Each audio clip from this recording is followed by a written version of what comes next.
everyone. Today's session is about the wave optics, in which we are going to see about the first unit, which is interference of light. Okay. In this session, we are going to see what is interference, how an interference pattern can be obtained by using two coherent sources, and what are the methods to produce the coherence phenomenon. So all this we are going to see in this session. Okay. Without wasting much time, let us see the points to remember. Before going into this topic, we need to remember some points. Okay. The first point is that so far we have considered that the light has been treated as if it travels in a straight line. Okay. As you take ray diagrams, we can see the reflection refraction diagrams. We have drawn the light which will be in a straight line. But in order to describe the many optical phenomena, we need to treat the light as it is a wave. Okay, just like sound waves, water waves are there, no? So we need to treat the light as if it travels in a wave nature. Okay, waves can interact and form the interference pattern that we are going to see in this chapter. In this session, we are going to see about what is the principle of superposition, what is interference of light, what is coherence and coherent sources, then what are the conditions for interference of light, and then we will see about the Lloyd single mirror experiment, Newton's rings, Michelson interferometer, then how colors will be formed in thin films, and then we will see about the non-reflecting films, right? Then first of all, our first topic is about what is the principle of superposition. Okay, when two or more light waves pass through a point, okay, when two or more light rays which will pass through a point, then their electric fields combine according to the principle of superposition. Okay, according to the principle of superposition, when two or more light waves, when they pass through a given point, then their electric fields will combine. But actually, what the superposition statement tells us is the resultant displacement of the particle of the medium acted by two or more waves simultaneously. I'm again stressing two or more waves simultaneously, which will be equal to the algebraic sum of the same particle due to the individual waves. Okay, which will be in the absence of other. Okay, the statement of the superposition tells that the displacement of the medium acted upon by two or more waves simultaneously is the algebraic sum of the same particle due to the individual waves. Okay, suppose a wave train which will be having a displacement at any instant of time, let it be y1, and y2 is the displacement of the other particle due to another wave train at any instant of time. Okay, y1 and y2 are the two displacement of the particles at any instant of time. Then the instantaneous resultant displacement, if the two displacements are in same direction, is given by y1 plus y2, where r is the resultant displacement, y1 and y2 are the displacement of the two individual waves. Okay. Again, if the two displacements which are in opposite direction, then the resultant displacement is given by r is equal to y1 minus y2. Okay, if the two displacements are in same direction, then the resultant displacement will be y1 plus y2. If the two displacements are in opposite direction, the resultant displacement will be y1 minus y2. Then the next topic is about the interference of light. Okay, how interference pattern will be formed. Okay, the statement of interference is that when two light waves superimpose, the resultant amplitude in the region of superposition is different from the amplitude of the individual waves. Okay, the resultant amplitude will be different before and after the superimposition. Okay, this modification in the distribution of intensity in the region of superposition is called interference. Okay, this modification in the distribution of intensity in the region of superposition is called as the interference. Then this is how an interference can be formed. Okay, If S is a one source which will having some amplitude, when it passes through two slits, so called S1 and S2, then the light rays which are coming from the slits S1 and S2 will superimpose and form the interference pattern. Okay, then what is about the constructive interference and destructive interference? We'll see in this session. Okay, when the resultant amplitude is equal to the sum of the amplitudes due to the two waves, the interference is known as constructive interference. Okay, the waves which are emitted by the sources as source 1 and source 2, you can see in this diagram, the waves emitted by the sources start out in phase and arrive at a point P here, and they arrive at a point P in phase. They start in phase and they arrive in phase, leading to a constructive interference. Okay, then coming to the destructive interference, when the resultant amplitude is equal to the difference of the two amplitudes, the interference is known as the destructive interference. Here in this diagram you can see the two waves emitted by the sources as source 1 and source 2, they start out in phase but they arrive at point P out of phase. Okay, they arrive at point P in out of phase. This will lead to a destructive interference. Okay, then we can pictorially see how the constructive interference amplitude will be there and how a destructive interference amplitude will be there. In these two diagrams you can see before superimposition in constructive interference and after superimposition in constructive interference.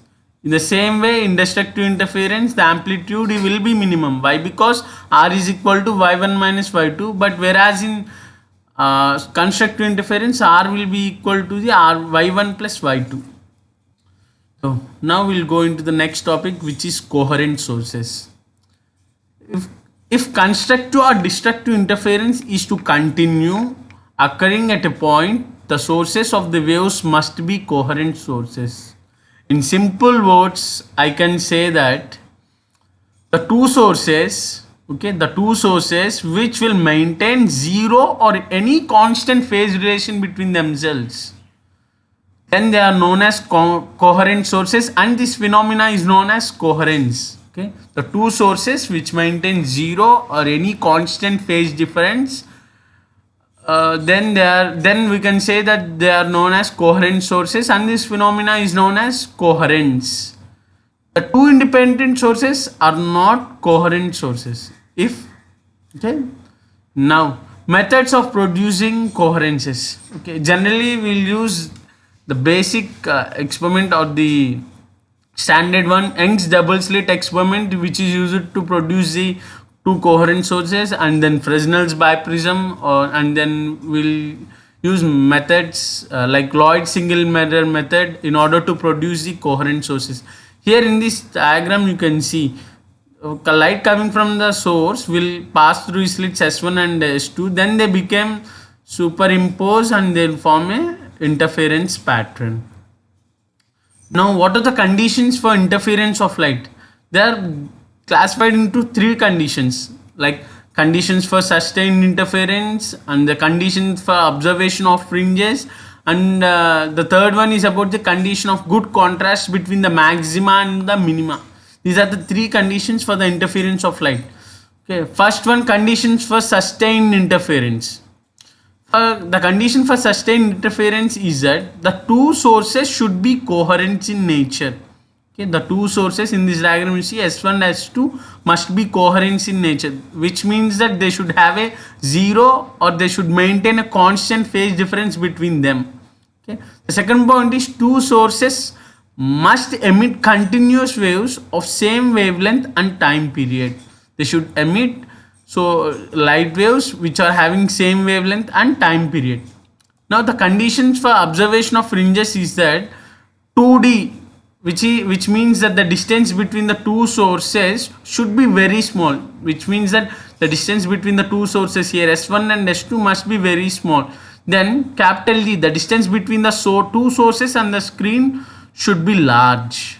Okay, the two sources, nothing but 2D should be small and the capital D should be large, and the background should be dark in order to observe the condition for the observation of fringes, we need to maintain these three conditions in order to get an observation of the fringes. And the third one is about the conditions for good contrast between maxima and minima. The amplitude of the interfering waves should be equal or nearly equal. Okay, the amplitudes of the interfering waves, anyhow they are coming from the same source, they will have a same amplitude or nearly equal amplitude. So the two waves coming from the two sources will interfere, will superimpose and form an interference pattern. Okay. The next point is the sources must be very narrow, nothing but the slits, what we can say S1 and S2, they should be very narrow.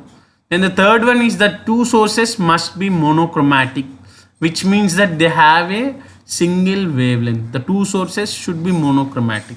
These are the conditions for good contrast between maxima and minima. Now coming to the types of interference, interference is divided into two types. Interference by the division of wavefront, and the second one is the interference by the division of amplitude. Now we can see what is the division of wavefront. In the two incident wavefronts, the incident wavefront will be divided into two parts, which is either by the phenomena of reflection or refraction. Then the two different wavefronts will travel unequal distances and reunite at some angle to produce interference bands. Then this phenomena, this type of interference is by the division of wavefront. The examples of this is Fresnel's biprism experiment and Lloyd's mirror experiment are the examples of interference by division of wavefront. Now coming to the division of amplitude interference, the amplitude of the incident beam is divided into two parts, which is either by the parallel reflection or refraction. The divided parts reunite after transversing different parts and produce interference pattern. This type of interference is known as interference by division of amplitude. The examples of this type of interference is Newton's rings experiment, Michelson Interferometer experiment. Now we will see the first one, division of interference by the division of wavefront, and the standard experiment is the Lloyd single mirror experiment. Okay, here is the diagram of Lloyd single mirror where S1 and S dash are the two sources which will act, we will see. Now coming to the Lloyd single mirror experiment, Lloyd single mirror is a denser medium. To obtain two coherent sources of light required to produce sustained interference. In order to produce sustained interference, Lloyd's mirror is the best experiment. Okay, in order to produce two sources which will act as a coherent sources. Now for this experiment, we should have a monochromatic light, which is nothing but it will be having a single wavelength. Generally sodium vapor lamp is used. Okay, in this method, monochromatic light from a slit is allowed to fall on a plane mirror. Here you can see light from the S will fall on a plane mirror M at a grazing incidence. Now what is grazing incidence?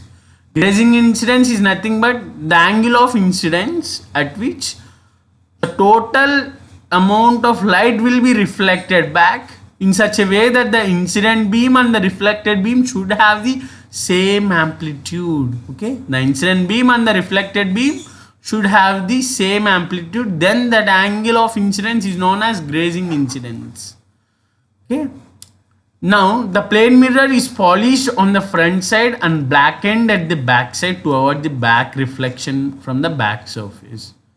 Okay, then S dash is a virtual image of S. Okay, S dash is a virtual image of S. Now S and S dash will have the same amplitude, then these two light waves will combine, will superimpose and form a interference pattern like this. Dark and bright bands will be formed. The point O is outside the region of interference, so the central fringe is not observed. At the point of contact of the screen with the mirror, it appears to be dark rather than the bright. Actually it appears to be dark but rather than the bright. Now coming to the determination of wavelength for this experiment, Lloyd's mirror is mounted vertically on an upright. Okay, Lloyd's mirror is mounted vertically on an upright of an optical bench and placed along the length of the bench, okay, which is placed along its length. Then on an other upright is mounted a narrow vertical slit which is illuminated by given light, okay. It will be illuminating the given light source, which is monochromatic light. Then the mirror is rotated about an axis parallel to the length of the bench until distinct fringes are observed in the micrometer eyepiece, okay. The mirror is rotated about its axis in such a way that we need to observe the interference pattern on the screen. Now the plane of the mirror is now exactly parallel to its length, okay. The plane of the mirror is exactly parallel to its length of the slit. The distance between the two sources, which is S and S dash, is measured by displacement method by using a convex lens. Then the capital D, which is the difference between the distance from the screen to the difference between the screens and the two slits, will be measured by a meter scale. Then the formula for the monochromatic, nothing but the monochromatic light's wavelength, nothing but the wavelength of the light lambda is given by beta into 2d by capital D, where beta is the fringe width, 2d is the difference between the two slits, two light sources, and capital D is the distance between the light and the screen, two light sources and the screen. This is how we are going to find the wavelength in Lloyd single mirror experiment. Now coming to the second one, Newton's rings. Okay, this is an example of the interference by the division of amplitude. Last Lloyd's mirror is the interference by the division of wavefront. This one is the interference by the division of amplitude. Okay, in this experiment, when a planar convex mirror, one side is plane surface and the other one is a convex surface, which is a bulged surface. When its convex surface is placed on a plain glass plate, an air film of gradually increasing thickness is formed between the two lenses. Okay, an air film will be formed. For this experiment, we need a monochromatic light which is allowed to fall on a plain glass plate. A film is viewed in reflected light, and then an alternating bright and dark concentrating rings will be formed. As you can see in this diagram, alternative bright and dark rings will be formed. As these are identified by the Newton, then they are named as the Newton's rings. Okay, these rings are called as the Newton's ring. Now coming to the experimental arrangement, here you can see in this diagram, let L be a planar convex lens and P is a plain glass plate. Now a planar convex lens is placed on a plain glass plate with its convex surface touching the plain glass plate. Now a glass plate G, which is held at a 45 degrees angle with the microscope. A part of incident light ray is reflected by the curved surface of the lens L, and a part will be reflected onto the plane surface here. Then after reaching the extreme end, then they will be reflected back and they will form an interference pattern. These two reflected rays interfere and gives rise to an interference pattern in the form of the circular rings. Here you can see circular rings will be formed. These are known as Newton's rings. By coming to the theory of the Newton's rings, again two cases will be arise. One is about the Newton's rings by reflected light, and the other one is about the Newton's rings by transmitted light. Coming to the Newton's rings by reflected light, for the bright ring, the diameter of the ring is proportional to the square root of natural numbers. But for a dark ring, the diameter is proportional to the square root of natural numbers. But coming to the converse, that Newton's rings by transmitted light, for a bright ring, the diameter is proportional to the square root of natural numbers. But for a dark ring, the diameter is proportional to the square root of odd natural numbers, which is the reverse of the Newton's rings by reflected light. Okay. Now coming to the determination of wavelength. In order to find out the wavelength by using Newton's rings experiment, here you can see that the formula is given by dn plus p square minus dn square by 4pr, where p is the difference between the taken rings. Okay, if you can plot a graph between the number of rings on the x-axis and d square on the y-axis, you will find a line which will be passing through the origin. This is how we are going to find out the wavelength by using the Newton's rings. Now coming to the next experiment, Michelson Interferometer, which is also an example of interference by the division of amplitude. In this experiment, we are going to have two highly polished mirrors M1 and M2 and two plain parallel glass plates G1 and G2 of same thickness. Okay, G1 and G2 are of same thickness and they are prepared from the same material itself. Now G1 and G2 are inclined at an angle 45 degrees with the mirrors M1 and M2. Okay, G1 and G2 are inclined at 45 degrees with the mirrors M1 and M2. The mirrors M1 and M2, here you can see they will be at right angles with each other. They will be adjusted with the screws, okay, in such a way that the mirror M1 is exactly in perpendicular to the mirror M2. Okay, the face of G1 towards G2 is semi-silvered. Now M1 is mounted on a carriage. Okay, here you can see M1 is mounted on a carriage which can be moved forward and backward direction. M1 is a mobile mirror, you can say. M2 is a fixed one. Now M1 and M2 are provided with three leveling screws in such a way that they are exactly in perpendicular with each other. Then T is the telescope and E is the eyepiece, where the reflected beams from the mirrors M1 and M2 will superimpose and form the interference pattern. Now coming to the working of this experiment, at G1, okay, the light from a source will fall on a collimating lens L and they become parallel beams. Then the light will pass through a glass plate G1, okay. Then the part will be reflected towards M1 and a part will be transmitted towards M2. Okay. Now you can see again the two light rays after hitting the mirrors, and again they will come again and they will meet at G1 and produce the interference. Anyhow, they are produced from the same light source, they will have the same amplitude, they will superimpose and they will form an interference pattern. Now you can see that in this diagram, the ray 1 which is after passing through G1 will pass through the G1 twice, but whereas the ray 2 which will not pass through at least once, okay, G1 is passing, the ray 1 is passing the G1 twice, but the ray 2 is not passing even once.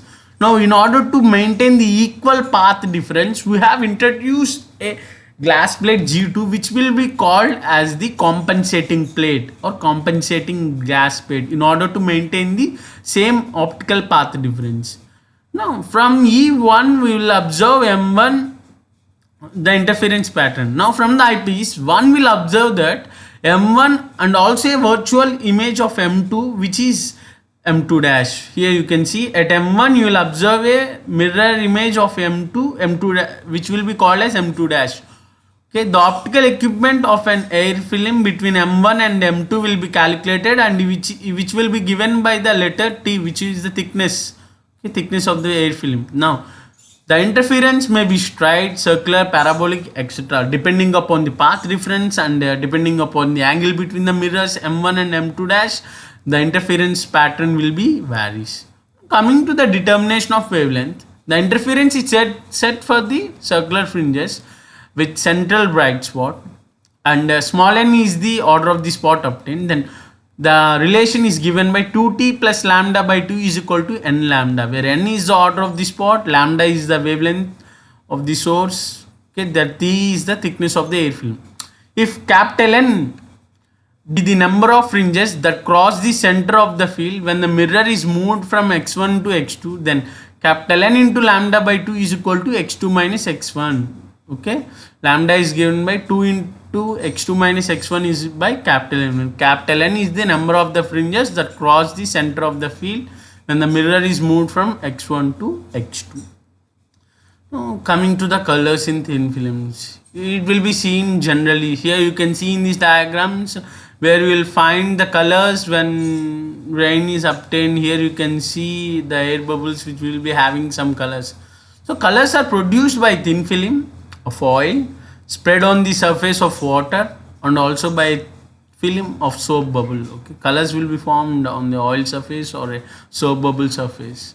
When the light falls on a thin film, it will be reflected from the top and the bottom surface as well. It will be reflected from the top and bottom surfaces. Here in this diagram you can see ray 1 is reflected at the top and ray 2 is coming from the bottom of the surface B. The light waves coming from the two reflected beams superimpose and they will form a interference of light. Anyhow they are coming from the same source, they will have the same amplitude, then they will form the interference pattern. The condition for the intensity or the condition for the interference is given by 2 mu t cos r, where mu is the refractive index, cos r is the angle of refraction. Hence the intensity of light depends upon the thickness of the film T, the refractive index of the material mu and the angle of refraction r. If the incident light is not monochromatic, the colors will not be observed. If the incident light is monochromatic, only that color will be observed. If it is monochromatic, its 7 colors will be observed. If it is not monochromatic, only 1 color will be observed. Okay. Now, if the incident light is white light, then the different colors will be observed. Okay. If the incident light A, if it is a monochromatic light, which means that it will be having a only single wavelength, then the not so many colors will be formed. Only the incident light color will be observed. If suppose it is not a monochromatic light, it is a polychromatic light, then different colors will be observed. For condition for the brightness is that 2 mu t cos r should be always be equal to the n lambda, which is a constructive interference. Hence different colors are observed for the different positions of the eye. As the conditions of interference in reflected and transmitted light is complementary, which is of different. In transmitted light it will be once and in reflected size it will be other.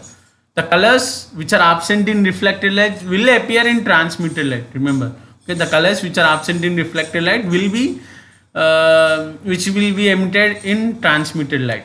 Now coming to the last topic of this session, non-reflecting films. Okay, it is an interesting one. Coming to the non-reflecting film, consider a light ray which is passing from one medium to other medium. The first medium which will be having a refractive index of mu1 and the second medium which will be having a refractive index of mu2. Okay, let I be the intensity of the incident ray and IR be the intensity of the refracted ray. Okay? I be the intensity of incident ray and IR be the intensity of the reflected ray. Now, if I consider the first medium as A, which will be having mu1 as 1, and I am considering the refractive index of the second medium as glass, which will be having refractive index of 1.5. Okay. Now, it is given by IR is equal to mu2 minus mu1 by mu2 plus mu1 whole square into I. Okay. Then the intensity of refraction is 4% of I. The light incident on the surface of a glass. Okay, when the light incidents on the surface of a glass, 4% of the incident light is reflecting. Okay, an optical instrument consisting of minimum 4 lenses in order to minimize the reflection losses. Okay. Light enters in the optical instrument, nearly 30% of the light is reflecting back, and hence the image will have the less intense. In order to avoid this, in order to make the image more intense, a film is coated on the surface of the glass. This film is known as non-reflecting film. Okay, non-reflecting film refractive index will lie between the refractive indices of the air and refractive indices of the glass. Okay, best non-reflecting film is the magnesium fluoride MgF2, which will be having a refractive index of 1.38. So it is based on the formula T is equal to lambda by 4. Okay. Thank you for listening this session. We'll end this.